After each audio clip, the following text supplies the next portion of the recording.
Magandang araw, ako po si Mark Lester Lirag at ito po ang aking daily devotion ngayong January 25. Are you tired of waiting?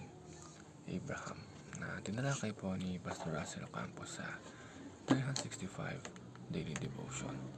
Ang Bible verse po yung araw ay galing sa Genesis chapter 15 verse 1 to 6. Sabi po ay, After these things, that word of the Lord came to Abram in a vision. Do not be afraid, Abram. I am your shield, your exceedingly great reward. But Abram said, Lord God, what will you give me, seeing I go childless? Then he brought him outside and said, Look now toward heaven and count the stars, if you are able to number them. And he said to him, So shall your descendants be. And he believed in the Lord, and he accounted it to him for righteousness.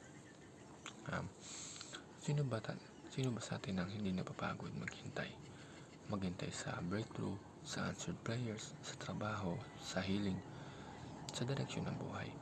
Minsan parang feeling natin, Lord, hanggang kailan pa ba? Ganito rin ang nararamdaman ni Abraham. Matagal na siyang may pangako galing sa Diyos pero wala pa ring anak. Habang tumatagal, mas lalo nagiging mabigat ang paghihintay. At dito natin makita ang tatlong importanteng lessons mula sa buhay niya. First is, people's plan is smaller, short-term, and temporal. Bilang tao, limited lang talaga ang buhay nating makita. Ang plano natin kadalasan pang ngayon lang.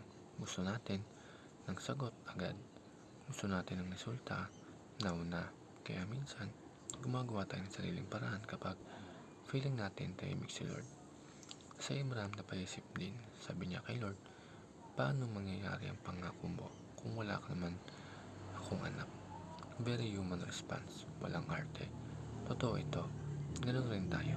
Kapag matagal na ang hinihintay, nagsimula tayong mag-doubt at mag-question. And second, God's plan is bigger, long-term, and eternal.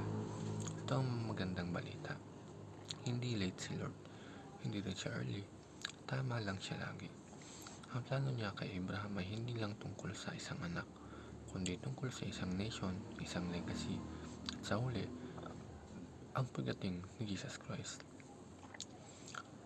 Kaya nang ilabas ng Diyos si Abraham at ipakita ang mga bituin sa langit, parang sinasabi niya, mas malaki ito kaysa sa naisip mo. Trust me. Minsan nakala natin, delayed ng Diyos, pero in reality, pinaprotektahan niya tayo sa mas maliit na plano. Ang hinihintay mo ngayon, bahagi iyon ng mas malaking kwento na sinusulat niya para sa buhay mo. At ang last teaching, surrendering our plan is our greatest decision. Ang pinakamagandang ginawa ni Abraham, nanampalataya siya. Sabi sa verse, He believed in the Lord and it was credited to him as righteousness. Hindi pa niya nakikita ang anak, wala pang ebidensya, pero pinili niyang maniwala. Hindi siya umasa sa sarili niyang timeline, kundi isinuko niya ito sa Diyos.